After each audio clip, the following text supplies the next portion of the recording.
Hi friends, welcome back to my channel. ಬನ್ನಿ ಇವತ್ತು ತುಂಬಾ ಸಿಂಪಲ್ಲಾಗಿ ಕಡಲೆ ಬೀಜ ಚಿಕ್ಕಿನ ಹೇಗೆ ಮಾಡೋದು ಅಂತ ನೋಡೋಣ. ತುಂಬಾ ಟೇಸ್ಟಿಯಾಗಿ ತುಂಬಾ ಚೆನ್ನಾಗಿರುತ್ತೆ. ಇದನ್ನು ಶೇಂಗಾ ಚಿಕ್ಕಿ ಅಂತ ಕೂಡ ಅನ್ಬೋದು. ಬನ್ನಿ ರೆಸಿಪಿ ಹೇಗೆ ಮಾಡೋದು ಅಂತೇಳಿ ನೋಡೋಣ.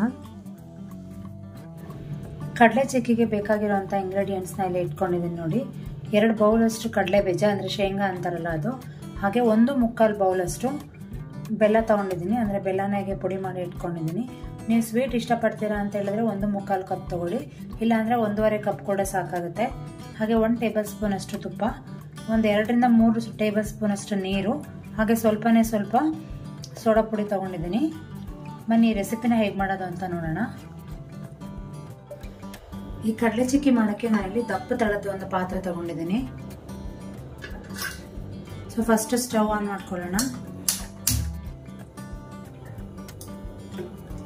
ಸ್ವಲ್ಪ ಕಡಾಯಿ ಬಿಸಿ ಆಗಲಿ.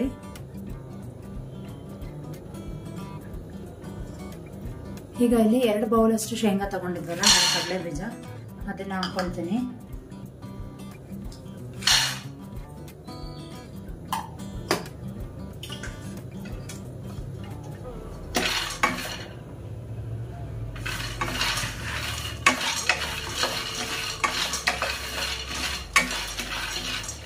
ನಿಮಗೆ ಕಡಲೆ ಬೀಜ ಆಗೋಕೆ ಏನಿಲ್ಲ ಅಂದ್ರೂ 15 ರಿಂದ 20 ನಿಮಿಷ ಬೇಕಾಗುತ್ತೆ.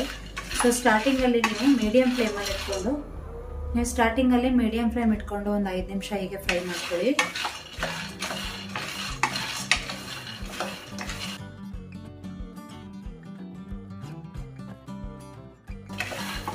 ಕಡಲೆ ಬೀಜ ದಪ್ಪ ಕೂಡ ಇರುತ್ತಲ್ವ, ಹಾಗಾಗಿ ಸ್ವಲ್ಪ ಟೈಮ್ ಬೇಕಾಗುತ್ತೆ. ಇದರಲ್ಲಿ ಸ್ವಲ್ಪ ಟೈಮ್ ತಗೊಳ್ಳೋ ಅಂಥದ್ದು ಅಂತ ಹೇಳಿದ್ರೆ ಈ ಕಡಲೆ ಬೀಜ ಉಟ್ಕೊಳ್ತೀವಲ್ಲ, ಇದೇ ಪಾರ್ಟ್. ನೀವೇನಾದರೂ ಹೈ ಫ್ಲೇಮಲ್ಲಿ ಇಟ್ಕೊಂಡು ಈಗ ಶೇಂಗಾನ ಉಟ್ಕೊಂಡ್ರೆ ನಿಮಗೆ ಅದು ಕ್ರಿಸ್ಪಿಯಾಗಿ ಬರೋದಿಲ್ಲ ಕಡಲೆ ಚಿಕ್ಕಿ. ಯಾವುದೇ ಕಾರಣಕ್ಕೂ ಹೈ ಫ್ಲೇಮಲ್ಲಿ ಇಟ್ಕೊಂಡು ಕಡಲೆ ಬೀಜನ ಉಟ್ಕೋಬೇಡಿ. ಮೀಡಿಯಂ ಫ್ಲೇಮಲ್ಲಿ ಇಟ್ಕೊಂಡು ಒಂದು 5 ನಿಮಿಷ ಹೀಗೆ ಫ್ರೈ ಮಾಡ್ಕೊಳ್ಳಿ. ಈಗ 5 ನಿಮಿಷ ನೀವು ಮೀಡಿಯಂ ಫ್ಲೇಮ್ ಇಟ್ಕೊಂಡು ಹುರ್ಕೊಳ್ತೀರಲ್ವ, ಈಗ ಮತ್ತೆ ಸಣ್ಣ ಫ್ಲೇಮ್ ಮಾಡಿಕೊಂಡು ಅಂದರೆ ಲೋ ಫ್ಲೇಮ್ ಮಾಡಿಕೊಂಡು ಮತ್ತೆ ಇದನ್ನು 10 ನಿಮಿಷ ಫ್ರೈ ಮಾಡ್ಕೋಬೇಕು. ನೋಡಿ, ಆಗ್ಲೇ ಕೆಲವೊಂದು ಸಿಪ್ಪೆಗಳು ಬಿಡ್ತಾ ಇದೆ.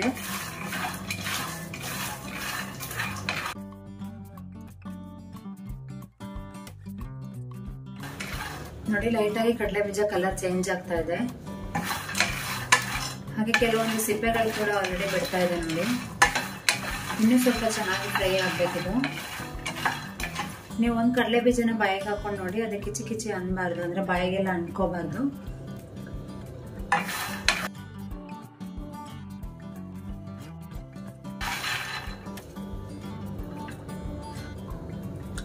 ನೋಡಿ, ಕಾಳನ್ನ ಬಾಯಲ್ಲಿ ಇಟ್ಟು ನೋಡ್ತೀನಿ. ಕಡಲೆ ಬೀಜ ಕಿಚಿ ಕಿಚಿ ಅಂತಿಲ್ಲ. ಸೊ ಇಷ್ಟಾದ್ರೆ ಸಾಕಾಗತ್ತೆ. ನೋಡಿ, ಇಲ್ಲಿ ಕೈಯಲ್ಲಿ ಮುರಿದ್ರೆ ನೋಡಿ ಸಿಪ್ಪೆ ಕೂಡ ಬಿಡ್ಕೊಳ್ತಾ ಇದೆ. ಇಷ್ಟ ಆದ್ರೆ ನಿಮಗೆ ಪರ್ಫೆಕ್ಟ್ ಆಗಿ ಕಡಲೆ ಬೀಜ ಆಗಿದೆ ಅಂತೇಳಿ. ಈಗ ಫ್ಲೇಮ್ನ ಆಫ್ ಮಾಡ್ಕೊಳ್ತೀನಿ. ಈಗ ಒಂದು ಪ್ಲೇಟಿಗೆಲ್ಲ ಕಡಲೆ ಬೀಜ ಹಾಕೊಳ್ಳೋಣ.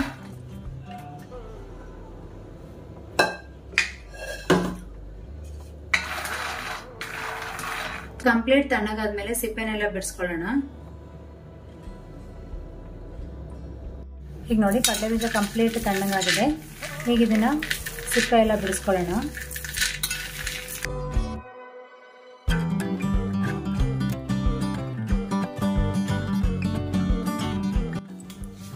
ನೋಡಿ, ಈ ಥರ ಜಾಲರಿಗೆ ನೀವು ಕಡಲೆ ಬೀಜನ ಹಾಕಿ ಹೀಗೆ ಸಿಪ್ಪೆನ ಸಪ್ರೇಟ್ ಮಾಡ್ಕೊಬೋದು. ಇಲ್ಲ ನಮಗೆ ಕೇರೋಕ್ಕೆ ಬರುತ್ತೆ ಅಂತ ಅಂದರೆ ಮರಕ್ಕೆ ಹಾಕ್ಬಿಟ್ಟು ನೀವು ಈ ಥರ ಕೇರಿದ್ರೆ ಸಿಪ್ಪೆ ಎಲ್ಲ ಸಪ್ರೇಟ್ ಆಗುತ್ತೆ. ಆ ಥರ ಕಷ್ಟ ಅನ್ನೋರು ಈ ಥರ ಟೆಕ್ನಿಕ್ನ ಯೂಸ್ ಮಾಡಿ. ಈ ಥರ ಮಾಡಿದ್ರೆ ಸಿಪ್ಪೆ ಎಲ್ಲ ಸಪ್ರೇಟ್ ಆಗುತ್ತೆ. ಹಾಗೆ ಬೇಳೆನೂ ಕೂಡ ನಿಮಗೆ ಆರಾಮಾಗಿ ಬೇಗನೆ ಸಿಗುತ್ತೆ ಅನ್ಬೋದು.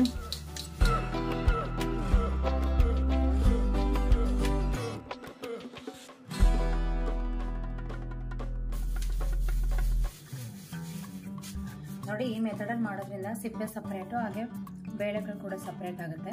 ಬನ್ನಿ ಇದನ್ನ ಗ್ರೈಂಡ್ ಮಾಡ್ಕೊಂಡು ಬರೋಣ.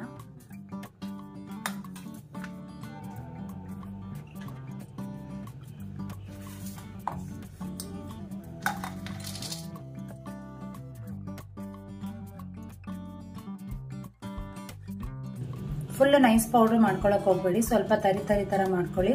ಅವಾಗ ನಿಮ್ಗೆ ಕಡಲೆ ಚಿಕ್ಕಿ ತುಂಬಾನೇ ಚೆನ್ನಾಗಿ ಬರುತ್ತೆ.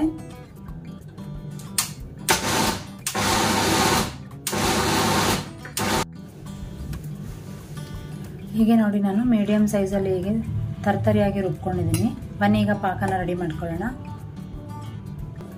ಈಗ ಶೇಂಗಾ ಹುರ್ಕೊಂಡಿದ್ನಲ್ಲ ಅದೇ ಕಡಾಯಿನ ತಗೊಂಡಿದ್ದೀನಿ.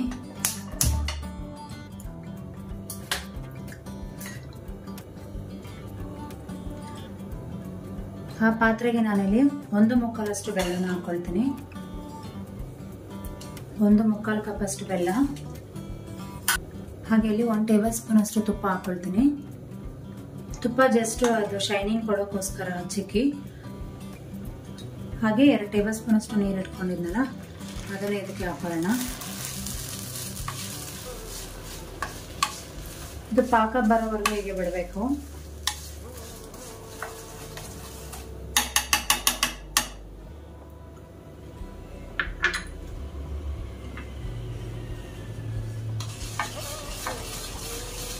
ನೀವು ಪಾಕ ಬರೋವರೆಗೂ ಹೈ ಫ್ಲೇಮ್ ಅಲ್ಲೇ ಇಟ್ಕೊಂಡ್ರು ನಡೆಯುತ್ತೆ ಇದು.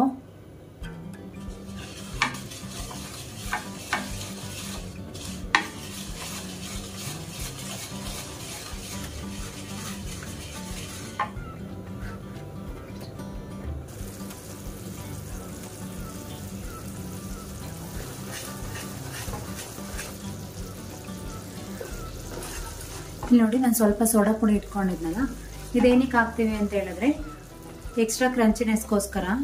ಕಡಲೆ ಚಿಕ್ಕಿ ಇದೆಯಲ್ಲ ಅದಿನ್ನೊಂದು ಸ್ವಲ್ಪ ಕ್ರಿಸ್ಪಿಯಾಗಿ ಬರಲಿ, ಹಾಗೆ ಸ್ವಲ್ಪ ಜಾಸ್ತಿ ದಿನ ಇಟ್ಟು ಬಳಸ್ಬೋದು ಅನ್ನೋ ಕಾರಣಕ್ಕೆ ನಾವಿಲ್ಲಿ ಸೋಡಾ ಪುಡಿನ ಬಳಸ್ತೀವಿ. ನೀವು ಒಂದ್ಸಲ ಹೀಗೇನೆ ಟ್ರೈ ಮಾಡಿ ನೋಡಿ. ಇದು ಇನ್ನೊಂದು ಸ್ವಲ್ಪ ಹೊತ್ತು ಪಾಕ ಬರಲಿ. ಈಗ ನಾನು ಲೋ ಫ್ಲೇಮ್ ಮಾಡಿಕೊಂಡು ಇದನ್ನ ಸ್ವಲ್ಪ ಕುದಿಯೋಕೆ ಬಿಡ್ತೀನಿ.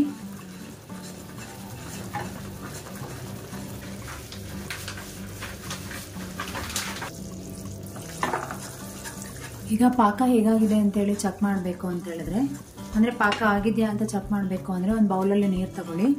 ಸ್ವಲ್ಪನೇ ಸ್ವಲ್ಪ ಪಾಕನ ಇದರೊಳಗೆ ಹಾಕಿ ನೋಡಿ. ಹಾಕಿದ ಕೂಡಲೇ ಲೈಟಾಗಿ ಹೀಗೆ ಪ್ರೆಸ್ ಮಾಡಿ. ಕಾಣ್ತಾ ಇದೆ ಅಲ್ವಾ? ಒಂದು 2 ಸೆಕೆಂಡ್ ಹೀಗೆ ಬಿಡಿ.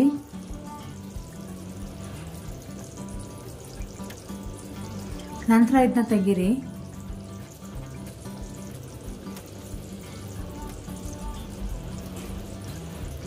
ಹೀಗೆ ತೆಗಿತಿರಲ್ಲ ಅದು ನಿಮಗೆ ಸೌಂಡ್ ಬರುತ್ತೆ. ಹೀಗಾಗಿದೆ ಅಂತ ಹೇಳಿದ್ರೆ ಪಾಕ ಆಗಿದೆ ಅಂತೇಳಿ. ಸೊ ಇನ್ನ ವೇಟ್ ಮಾಡಬೇಡಿ, ತಕ್ಷಣಕ್ಕೆ ಹೀಗೆ ಪಾಕನ ತಿರುಗಿಸ್ತಾ ಕಡಲೆ ಬೀಜ ಮಾಡ್ಕೊಂಡಿದ್ವಲ್ಲ ಕಡಲೆ ಪುಡಿ ಅದನ್ನ ಪೂರ್ತಿ ಹಾಕೊಳ್ಳಿ. ಹಾಕೊಂಡು ಕೈ ಬಿಡದಾಗೆ ಹೀಗೆ ಮಿಕ್ಸ್ ಮಾಡ್ಕೋಬೇಕು. ನೋಡಿ ಇಷ್ಟಿದೆ ಅಲ್ವಾ? ಈಗ ಇದನ್ನ ಬಟರ್ ಪೇಪರ್ ಮೇಲೆ ಹಾಕೊಳ್ಳೋಣ.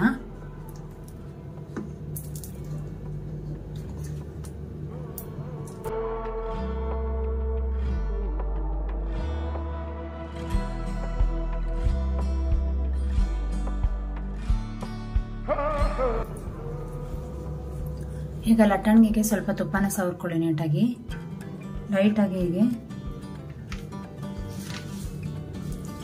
ನಿಮಗೆ ಎಷ್ಟು ಫ್ಲಾಟ್ ಬೇಕೋ ಅಷ್ಟು ಫ್ಲಾಟಾಗಿ ಹೀಗೆ ನೀವು ಲಟ್ಟಿಸ್ಕೊಳ್ಳಿ.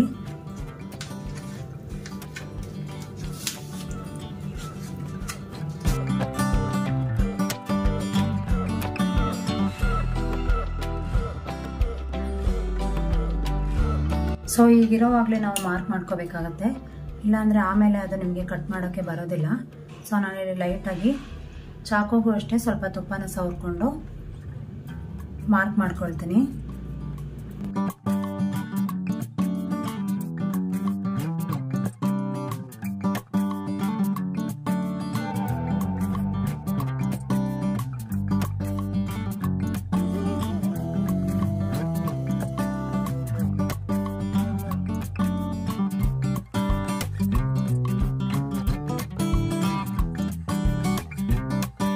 ಪೂರ್ತಿ ಕಂಪ್ಲೀಟ್ ಆಗಿ ತಣ್ಣಗೆ ಹಾಕಿ ಬಿಡಬೇಕು. ಒಂದು 1/2 ಅವರ್ to 45 ಮಿನಿಟ್ಸ್ ಆದ್ರೂ ಬೇಕಾಗುತ್ತೆ. ನೋಡಿ ಈಗ ಎರ್ಬೋದು ಕೂಡ ಕಂಪ್ಲೀಟ್ ತಣ್ಣಗಾಗಲಿ, ಆಮೇಲೆ ನಿಮಗೆ ಚಿಕ್ಕಿ ಹೇಗೆ ಬಂದಿದೆ ಅಂತೇಳಿ ತೋರಿಸ್ತೀನಿ. ನೋಡಿ ಶೈನಿಂಗ್ ಆಗಿ ಎಷ್ಟು ಚೆನ್ನಾಗಿ ಬಂದಿದೆ ಅಂತೇಳಿ. ನೀವು ಥಿಕ್ನೆಸ್ಸು ಅಷ್ಟೇ, ನಿಮಗೆ ದಪ್ಪ ಬೇಕಾದರೆ ದಪ್ಪ, ಇಲ್ಲಾಂದರೆ ತೆಳುವಾಗಿ ಲಟ್ಟಿಸ್ಕೋಬೋದು.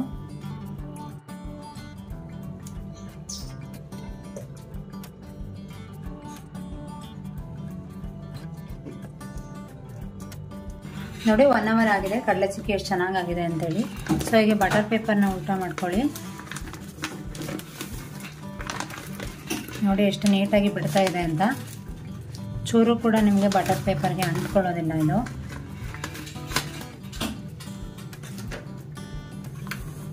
ಸೊ ಈಗ ನೋಡಿ ಇದನ್ನ ಒಂದು ಪ್ಲೇಟಿಗೆ ಪೀಸಸ್ ಆಗಿ ಕಟ್ ಮಾಡ್ಕೊಳ್ತೀನಿ.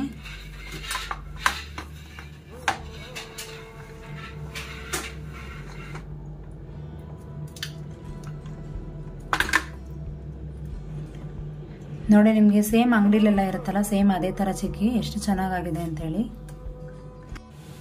ನೋಡಿ ಕಡಲೆ ಚಿಕ್ಕಿ ಅಥವಾ ಶೇಂಗಾ ಚಿಕ್ಕಿ ಎಷ್ಟು ಚೆನ್ನಾಗಾಗಿದೆ ಅಂತೇಳಿ. ತುಂಬಾ ಚೆನ್ನಾಗಾಗಿ ಪರ್ಫೆಕ್ಟಾಗಿ ಬಂದಿದೆ. ಸೊ ನಾನು ಹೇಳೋ ರೀತಿನೇ ಮಾಡಿದ್ರೆ ನಿಮಗೆ ಈ ಥರ ಬರುತ್ತೆ. ತುಂಬಾ ಚೆನ್ನಾಗಿದೆ. ನೀವು ಇದೇ ರೀತಿ ಹೆಲ್ದಿಯಾಗಿ ಮನೇಲೆ ಮಕ್ಕಳಿಗೆ ಮಾಡಿಕೊಟ್ರೆ ಎಷ್ಟೇ ತಿಂದರೂ ಏನು ಬೇಜಾರಾಗೋದಿಲ್ಲ. ಮಕ್ಕಳು ಮನೆ ಫುಡ್ನೇ ತಿಂತಿದ್ದಾರೆ ಅಂತ. ಸೊ ಆದಷ್ಟು ಇಂಥ ರೆಸಿಪಿ ಆಗಲಿ ಬೇರೆ ಯಾವುದೇ ರೆಸಿಪಿ ಆಗಲಿ ಮಕ್ಕಳಿಗೆ ಕೊಡೋ ಮುಂಚೆ ನೀವೇ ಮನೇಲೆ ಟ್ರೈ ಮಾಡೋದೇ ಬೆಟರ್ ಅನಿಸುತ್ತೆ. ಹೊರಗಡೆಯಿಂದ ತಂದು ಕೊಡೋ ಬದಲು ಹೀಗೆ ಮನೇಲೆ ಮಾಡಿಕೊಡಿ. ತುಂಬಾ ಇಷ್ಟಪಟ್ಟು ತಿಂತಾರೆ. ನಮ್ಮ ನಿಹಾಲ್ಗೂ ಅಷ್ಟೇ ಇದು ತುಂಬಾ ಇಷ್ಟ ಆಯಿತು ಅನ್ಬೋದು. ನಿಮಗೆ ಈ ವಿಡಿಯೋ ಇಷ್ಟ ಆಗಿದೆ ಅಂತ ಅಂದ್ಕೊಂಡಿದ್ದೀನಿ. ಈ ವಿಡಿಯೋ ಏನಾದರೂ ಇಷ್ಟ ಆಗಿದ್ರೆ ಈ ವಿಡಿಯೋಗೆ ಲೈಕ್ ಕೊಡಿ. ಹಾಗೆ ನಿಮ್ಮ ಫ್ರೆಂಡ್ಸ್ ಆ್ಯಂಡ್ ಫ್ಯಾಮಿಲಿ ಮೆಂಬರ್ಸ್ ಜೊತೆ ಶೇರ್ ಮಾಡ್ಕೊಳ್ಳಿ. Thank you.